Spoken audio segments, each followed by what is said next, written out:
Okay, started.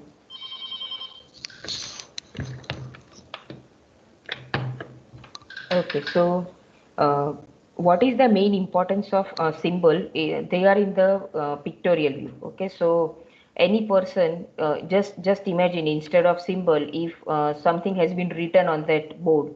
Okay, so there are different languages they are generally used. Okay, it might be Gujarati, Hindi, English, and so many others. So if symbol is there, okay, many a times majority of the symbol have some fixed notation. So if anyone who doesn't know the language, okay, he or she can also predict the object which is coming into their way. So this is the plus point of symbol. Another is if something is written, then there might be chances that at some farther distance you are not able to properly read that particular board. Okay, so instead of that, if we are using the symbol, they are having some larger size. So that is also one more benefit to use the symbols. Okay, here the symbols that you are going to draw are for some generalized thing like telephone line, telegraph post, maybe electric line, electric post, tree, or railway bridge, okay, canal, river, north line, main stations. So these are some of the symbols that are generally used in surveying, okay, because if you see the title of experiment, it is Introduction to Surveying 1. Okay, so these are majority of the symbols are new for you. Okay, but many of you have come across the symbols that are generally used in transportation. Okay, transportation is one of the branch of civil engineering. Okay, that might be you will study in the coming lecture. So any one of you may have appeared for the um, learning means driving license.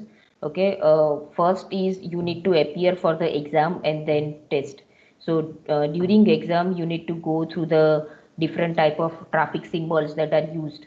Okay, so if anyone have means you know anything about the transportation symbol, you just unmute yourself and you can give some of the signs that you have observed for transportation.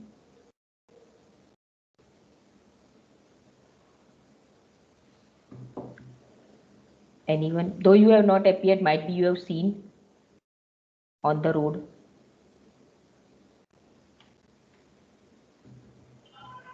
Parking symbol, one-way symbol. Good, excellent. Parking symbol, there is a circle. Okay, in middle of the circle, P is written and then a cross line. Means parking is prohibited. Good. Then turning, yes. Okay, it is like U-turn. Then any other symbol? School ahead symbol. Good. School. Speed limit symbol. Yes. Speed limit. Okay, it is in the circular border. Maybe 20, 30, 40 has been written based on the speed limit on that road. And then bump ahead. Steep incline. Yes, steep incline, bump ahead. Bump is very important. Okay, especially in night. If work is going on, means if work is in progress on the road, then also you will find a symbol, not permanent symbol, but temporary symbol that work is in progress. No horn. Okay, so these are the common symbol that you have observed. Now, the thing that we are going to study today is specifically for surveying.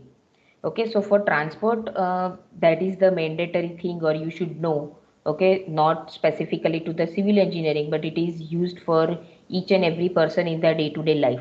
So if time will permit, maybe in the next week we have presentation. Next to next week, I'll focus on the symbol that are generally used for transportation, not specifically part of your tutorial. Okay, but might be you will come to know at which particular area you can do the overtake.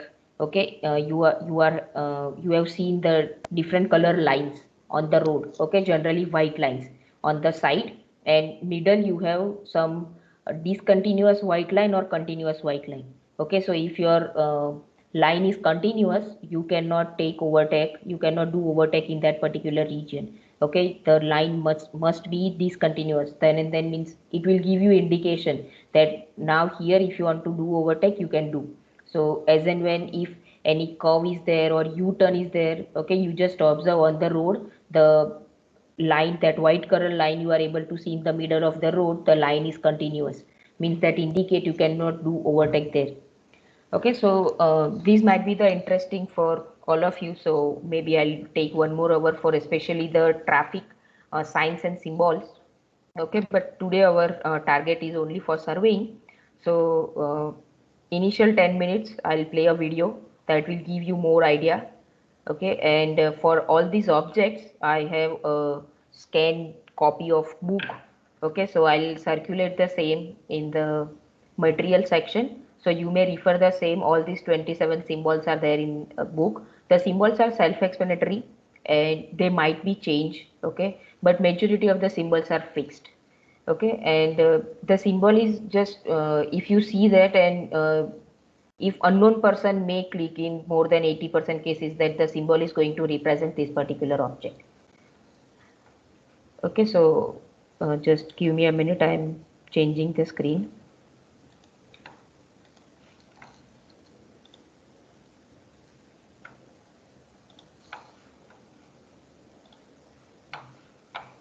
Just check whether audio is proper or not.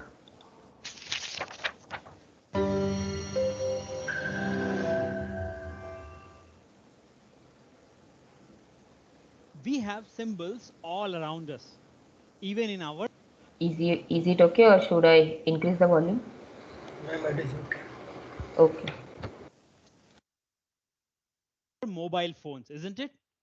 If you look at your mobile phone, what are the things which you will see?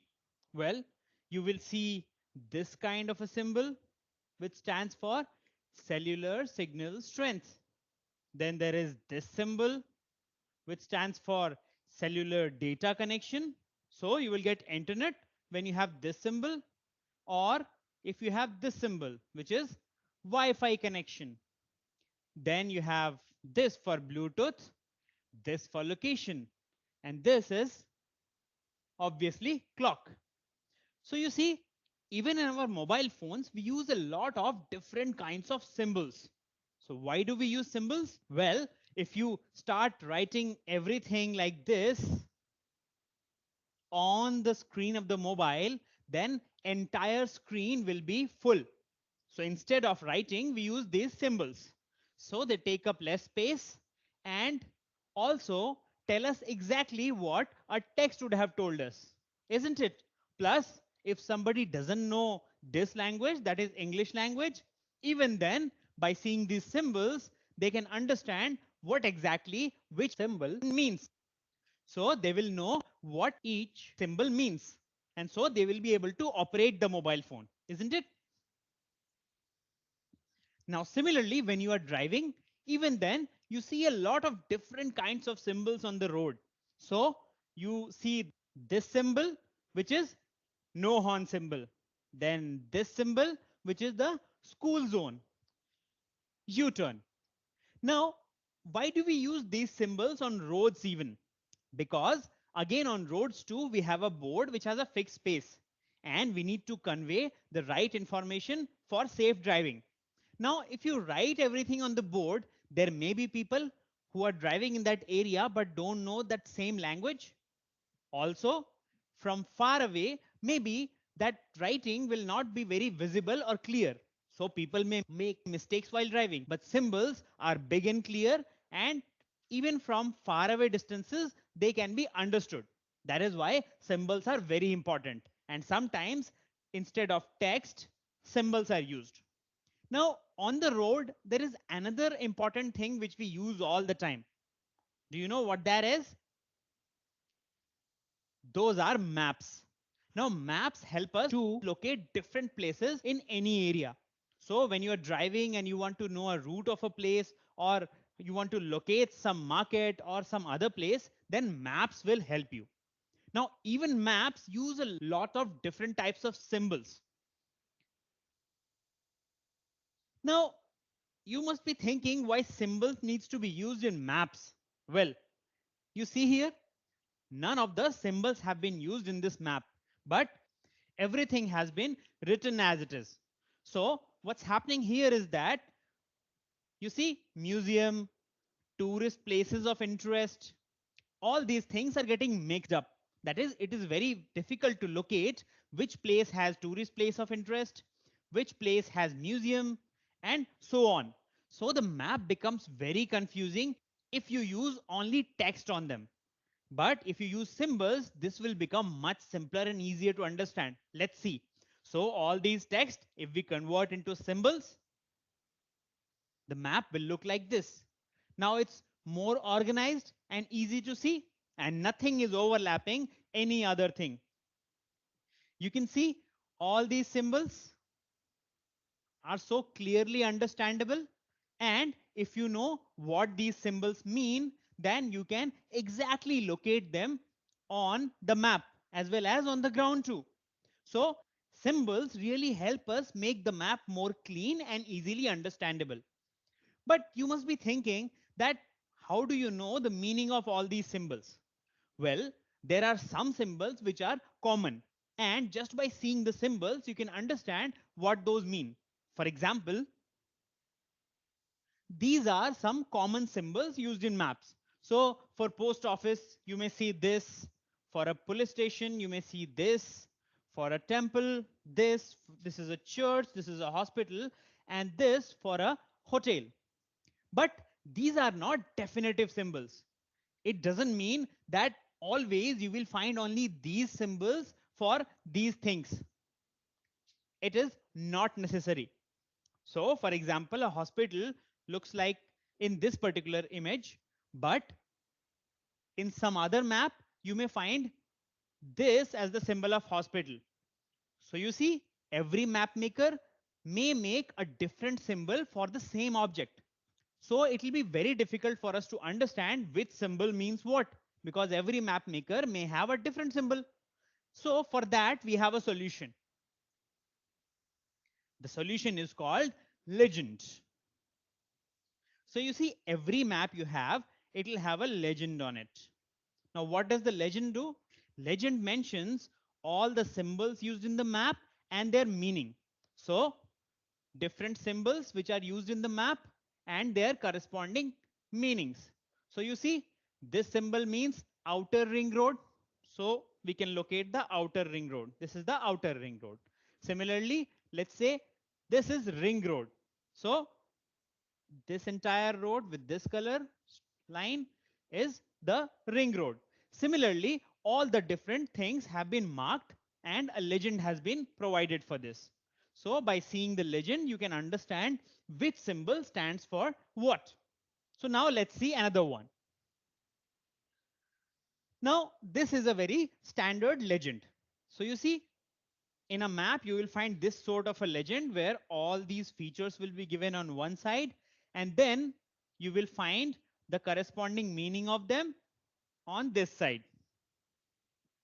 So you see, this symbol means desert or wasteland. This symbol means grassland. These are mountains. Similarly, let's see this one. This is forest. These are lakes.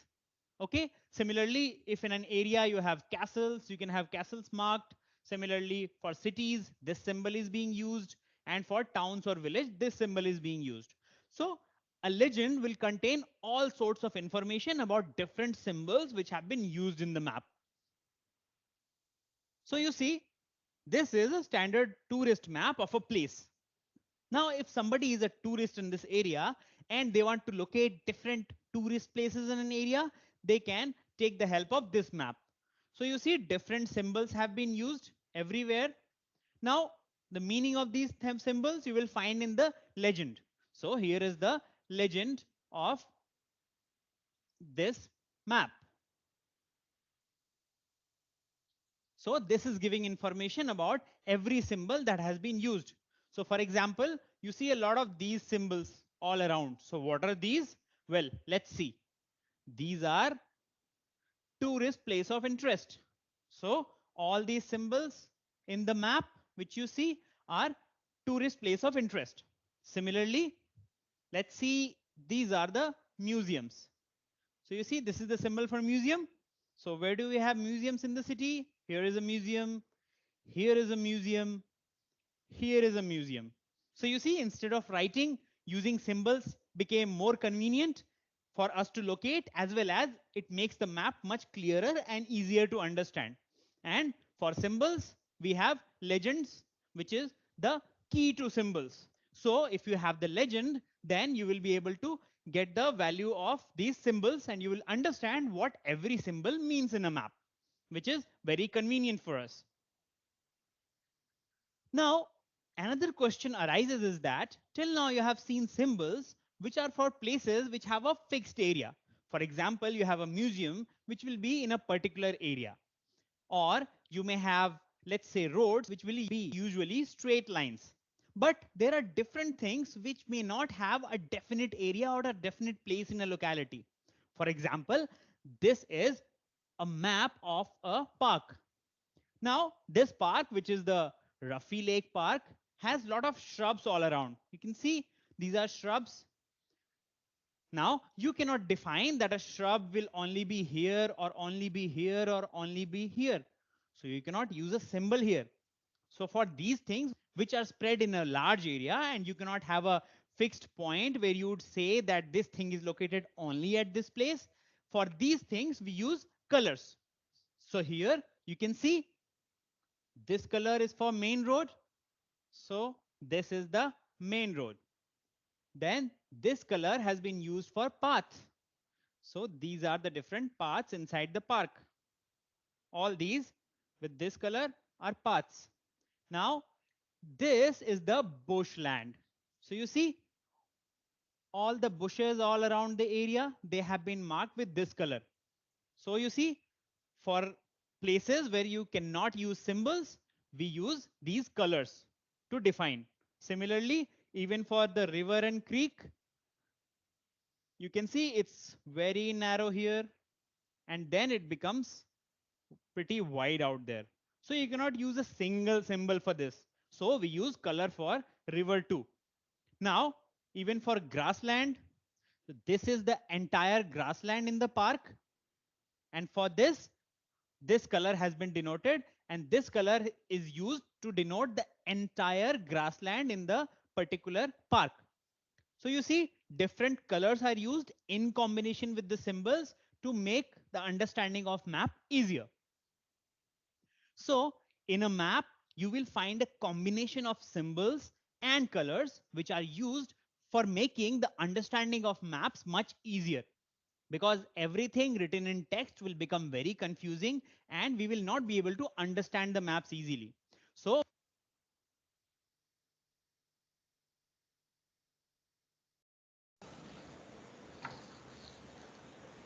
Okay, so the video is only to show you that what is the importance of signs and symbols and why we generally prefer instead of the long sentences. Okay, so there is no specific or definite way, okay, to explain or how a particular symbol is denoted to particular object. Okay, many a times it is self-explanatory. So I'm showing you one more uh, PDF. These I've scanned from the book. Okay, so here almost there are 37 to 40 objects. For example, north line. So in the circle, N is written and you have the direction, okay, which is showing. This is also a symbol of north. Okay, this is also correct. Then main stations or triangulation stations. So there is a triangle and a straight line and then some dotted. Then it is in the V shape, straight dotted line. Then this is a transverse station or substation. Okay, so sometimes you have S written over here. This is triangulation, so we have symbol like triangle. Transverse we have circular. This is chain line, means straight line, then 3 dot, then a straight line, then 3 dot. These dashes must be 3. Okay, this shows the chain that you are going to study in the surveying. This is the symbol of river. Okay, then this is a symbol of canal. Lake or pond, it is generally shown with circular shape, not exact circular. This is open well. This is tube well. This is the symbol of footpath. Then metal road, unmetal road. Okay, it is with the dash line. Metal road is with the continuous line. This is railway line, single gauge, and next one is double gauge. This is road bridge, or you can say culvert. Okay, you may find this on many of the highways. Railway bridge or culvert. This is road bridge. So you see this is the symbol of metal road. Okay, and outside we have the symbol of culvert. This is railway bridge. So we have in between the symbol of railway. Okay, then road and railway crossing. So the vertical is road and the horizontal shows the railway. So this shows the road and railway crossing. This is wall with gate. So this is a symbol of gate. This middle one. These are the boundary lines. Then wire fencing, pipe fencing, wooden fencing. 23rd is the symbol of building. This is Pakka building, means made up of maybe RCC and masonry. Next is Kacha building. It may be made up from soil. Okay, symbol is same. Okay, this is a solid line and the next one is dashed one. Okay, means discontinuous. This is hut, temple, church, benchmark, symbol of tree. Okay, it is well known. Jungle. This is cultivated land. Telephone line, telephone post, electric line, electric post. Okay, so these are taken from book. I am sharing the same in the material section. So what is the next task? I have already assigned the means already created a assignment. Okay, and you need to do these exercise in next maybe 30-40 minutes before starting of your next lab. You will scan the pages and you will upload the same in the assignment.